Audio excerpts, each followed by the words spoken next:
is already in full swing here in Australia. Some brands we know, but they're now in Chinese hands. Other brands like Xpeng and Deepal, we've never even heard of, and the number of brands is growing monthly. And it's changing the face of the Australian auto industry forever.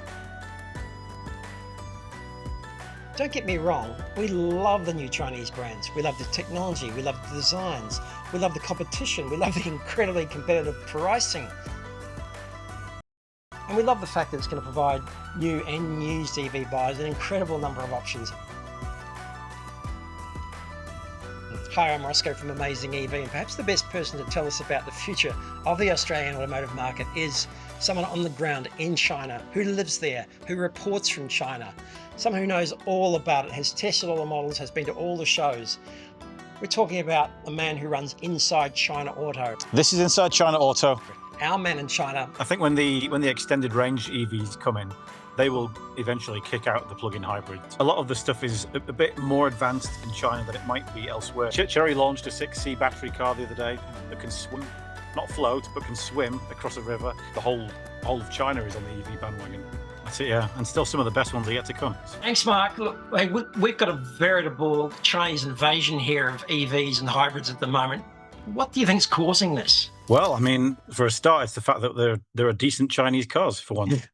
So they make sense that they would go abroad. I think one of the big benefits for Australia, though, of course, is the tariffs. Yeah. So even though Australia is a right-hand drive market, same with the UK, where I come from, it's not normally the most attractive of hand drives, let's say, for the global market. But because Australia is not asking for tariffs, or at least only tiny ones, then the Chinese brands see this as a good opportunity for them. Obviously, Europe's put big on. America has basically blocked Chinese cars completely. You know, the rest of the world, the let's say the developing world, you know, South America's, Middle East, they've already got the Chinese cars. But Australia is a big potential market. There are obviously not so many Australian brands now around, if any at all. So there's not really much of a car industry to save, but kind of like from the UK as well.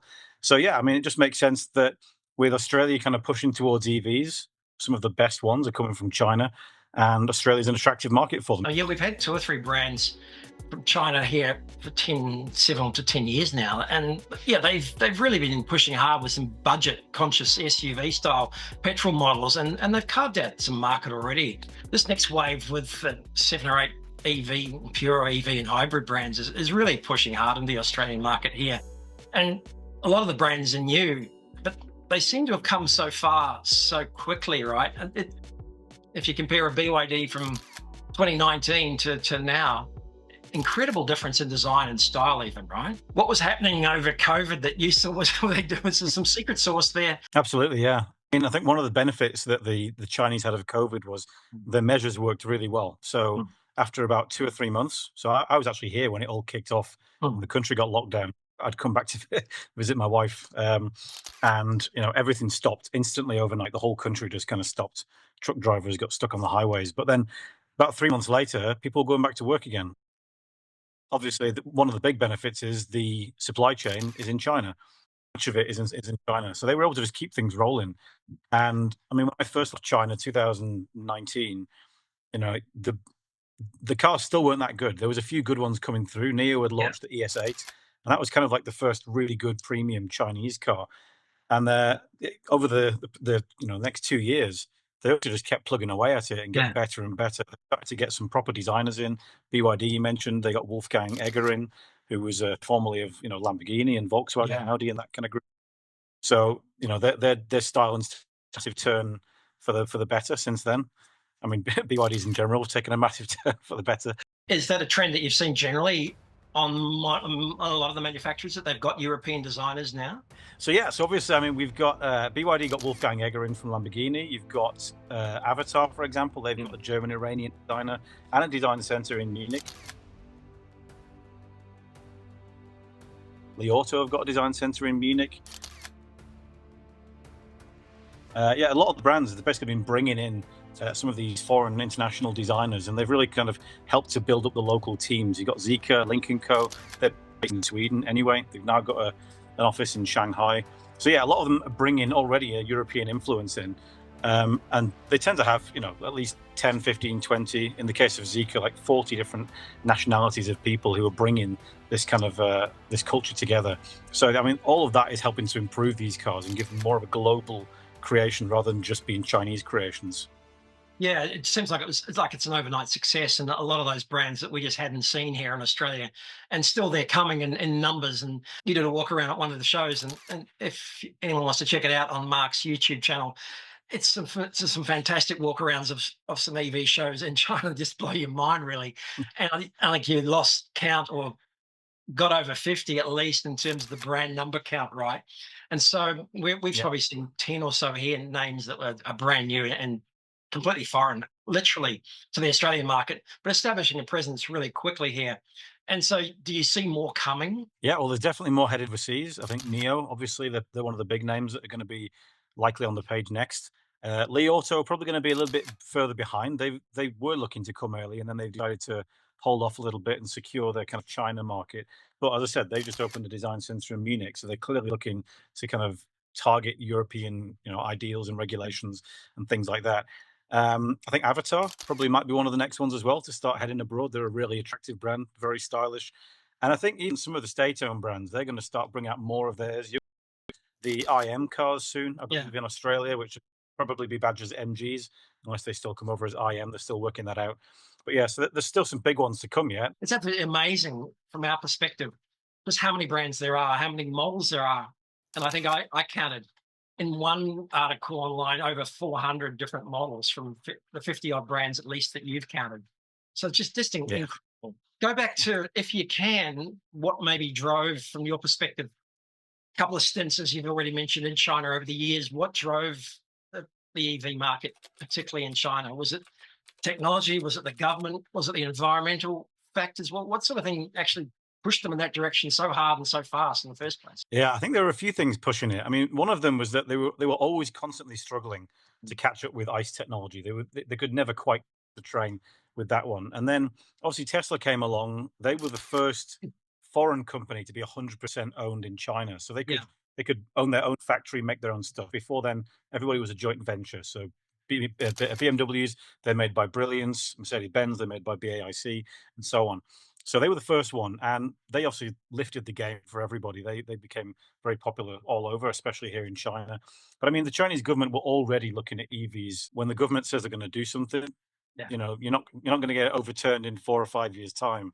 No one's going to be coming messing around with that. yeah, So they said, we're going to go EV, and they put all the subsidies in, they put the support in, they've helped build the infrastructure.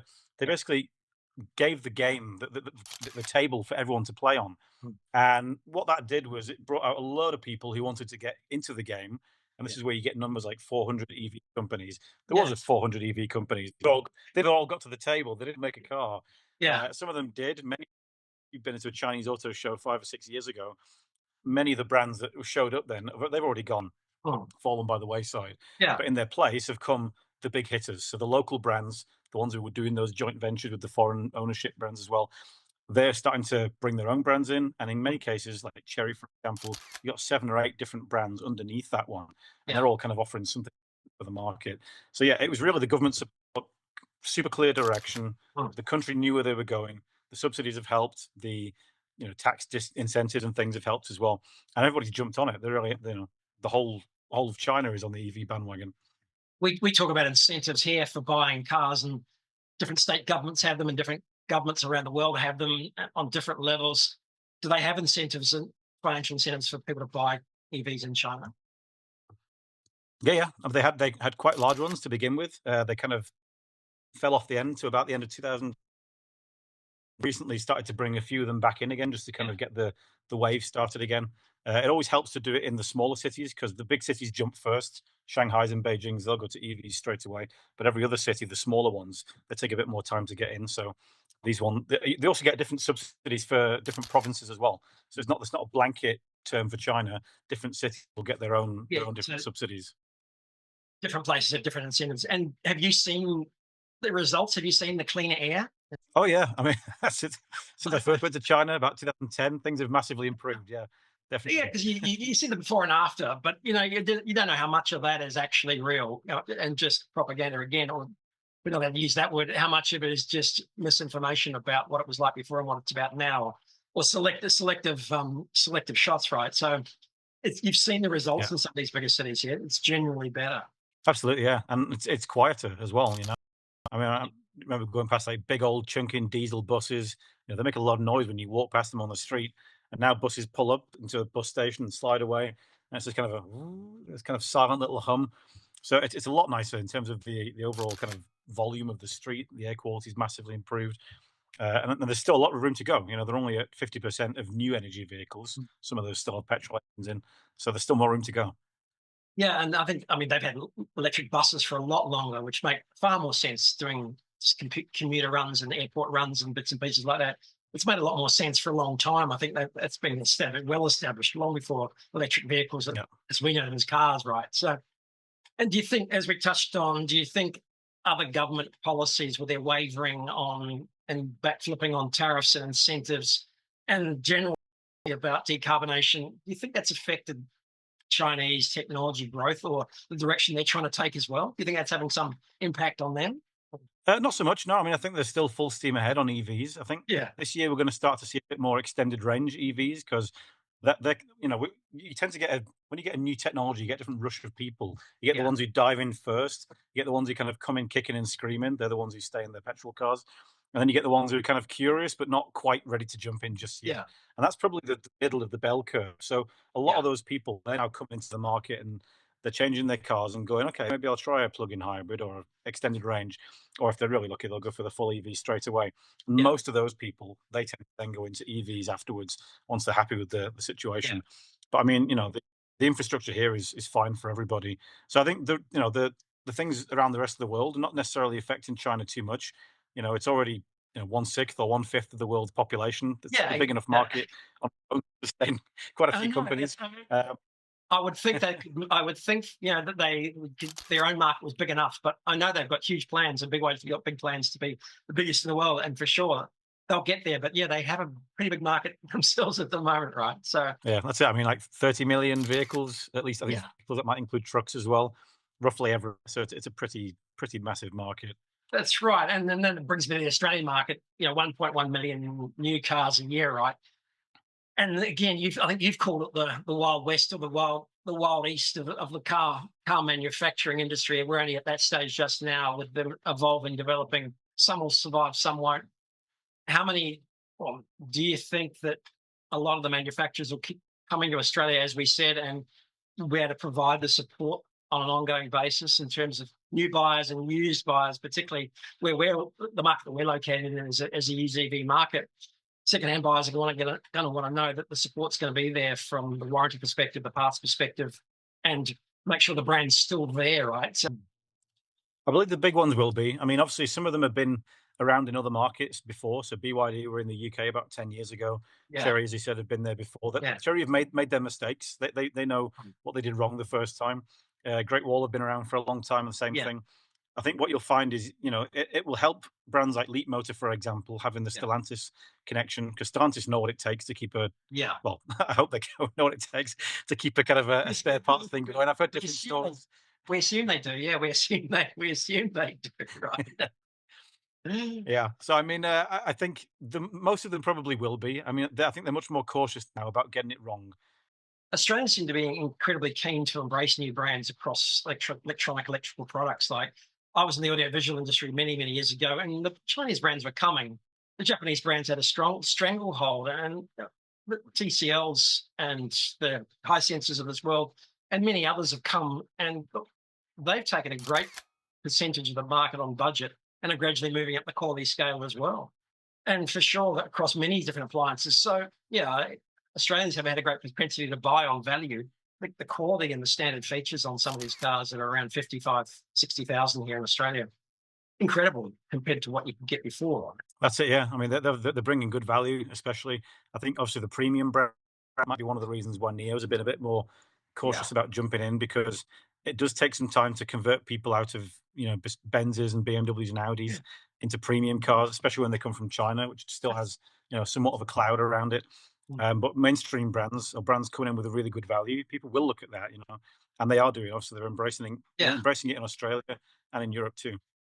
And the Europeans are still coming, but they're coming in at 70, minimum 80,000. And below that, the 55 to $65,000 market it's just full of it. Very, very attractive Chinese offerings at the moment. So Tesla's up against it. Yeah, with the new Model Y coming in at 10 grand more here, sure, it's got some more features and it's very much improved. But yeah, it's going to be up against it. That's it, yeah. And still some of the best ones are yet to come. And speaking of get easier. Yeah. And speaking of Tesla, I mean, the celebrity CEO seems to be a thing in China, right? With some of these brands. Xiaomi's got a great following here anyway. And I mean, guys like that and a few other brands like DJI, they seem to be celebrating the culture of some of these new brands as well with a celebrity CEO. Is that something that Chinese people love? Yeah, they do. But the Xiaomi boss, he's got a massive following. You go to a motor show and he's just got a crowd just all around him at all times. And they seem to be kind of embracing it between brands as well. So you've got like the Xiaopeng boss or the Xpeng boss with the Neo boss, and they go and visit each other's stands. And it's all like a big kind of photo shoot while they're all, saying, "Oh, look at my new car! Look at my look at my new Xpeng." So it's kind of they kind of play off it to each other. But yeah, the Chinese do love it. Yeah. Yeah, it's great to see the pride coming through. 接到了一个朋友的电话，他说：“雷总，你们被美国制裁了。”那一下子有如晴天霹雳，我马上就懵了。我们很快呢就召开了紧急的董事会，商量如何应对。就在这个董事会上，有一个董事问：“假如你们手机不能做了，你们3、4万人怎么办？”有一个董事就建议我说：“你们要不要认真考虑一下造车？”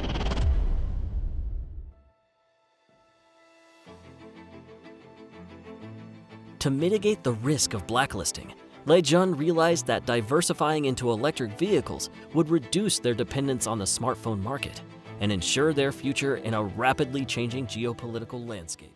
The SU7 obviously embodies a lot of that culture and technology and spirit completely, as far as I'm concerned. Is that how you see it? Yeah, I mean, obviously, Xiaomi's launch has been massive. It's been incredible. They have the advantage of having kind of an existing customer base. They've got their whole ecosystem of the house and phones and computers and everything. And the SU7 really brings all that together. So you can connect to all of those things while you're driving along. You can turn on your air conditioning. You can set your rice cooker to go. And people like that, It helps that it's a very attractive product, inspired by Porsche quite clearly, but it's a very attractive product. It's a very good product. And I think interestingly for the Chinese market, it's a sporty car. Most Chinese cars tend to drive really kind of quite soft and squidgy. It's actually a very good driver's car. So that's kind of a whole new audience, I think, that didn't really exist before in China.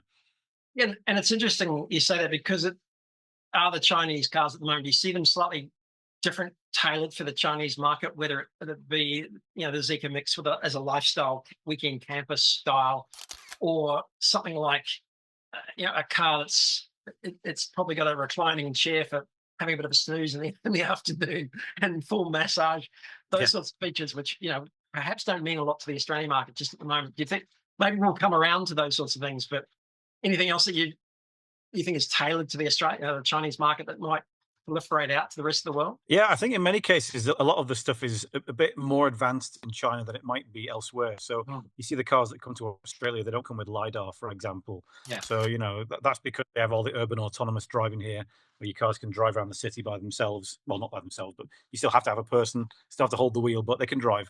Yeah. So some of those things are not going to be available outside of the country yet. The reclining seats. And I think the ones that are going to Australia are still getting a lot of the high spec. Yeah. But for example, the Zeekr X didn't get the fridge, didn't get the screen that could slide across the dashboard, didn't get the seats that could fold up for your pets, things like that. That Zeekr will tell you that they want to test it on the Chinese market first, and then roll it out to other markets. You may get it at some point, but yeah, I think there's going to be a bit of a shift towards consumers that are looking for more digital stuff in your traditional European, Australian markets. I think when the extended range EVs come in, they will eventually kick out the plug-in hybrids. Yeah. Because I mean, they're so much better. They drive like an EV. Just for the record, so you've mentioned extended range vehicles, and also the other term, new energy, we're hearing quite a bit. Can you just elaborate on those two? Yeah. Yeah. So basically, a plug-in hybrid, the engine can drive the wheels. An extended range hybrid has electric motors driving the wheels and an engine that serves as a generator. So it's Okay. kind of really simple. It's very cheap. It powers it charges the battery up, but obviously it still pollutes because it's still an engine. Okay. But it does mean that you get the electric drivetrain experience. So your car zips off really quick, Yeah. like a full electric car. It just means you're carrying around a massive weight that you don't necessarily need to drive. They don't necessarily need to carry. But the benefit is you do get bigger batteries on those. So you get more EV only range. So that's kind of the benefit of those. And that's why people in China are jumping on them, because they get to kind of be like an EV driver, but still have the comfort of distance. And China's a big country, so is Australia. So that's kind of it's a reason why they're popular. And new energy embraces that, and pure EVs. Yeah? Yes. Okay. Yeah, I just get. It also includes plug-in hybrids, but okay, they're getting I get the feeling they're falling down a bit. Just quickly, Mark, what's next? What's around the corner? We talked about self-driving cars, new battery tech. What about swap out batteries? What do you think's the next thing to come? Yeah, I mean, I think swap out batteries are going to start to really gain traction now. Not only because you've got NIO, they've got a NIO battery swapping alliance. A bunch of companies that are jumping on that, and like for example, Chery, they're going to launch a car this year with a battery swap capability. But also CATL, the world's biggest battery maker for cars, they're also starting their own network and expanding that across China as well. And they're also looking at doing that in other countries, probably starting in Europe, but maybe they'll go to Australia as well. So I do think battery swapping might just start to hit the kind of the inflection point now and start to change and become more popular. Obviously, I think faster batteries are on the way. We're going to get some 6C batteries this year. We might even get a 1,200 volt platform out of somebody.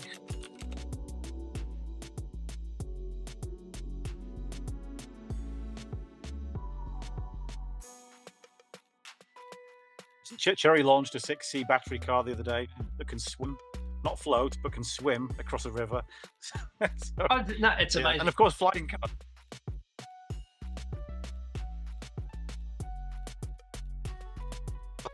Yeah, Xpeng have got one on display here in Sydney. But hey, thanks so much for your time. We'd love to dig a bit deeper into one of the brands next time and go a bit more detail about where they came from and what their history is and the brands and that they're launching and where they're going next. So maybe we can do this again sometime.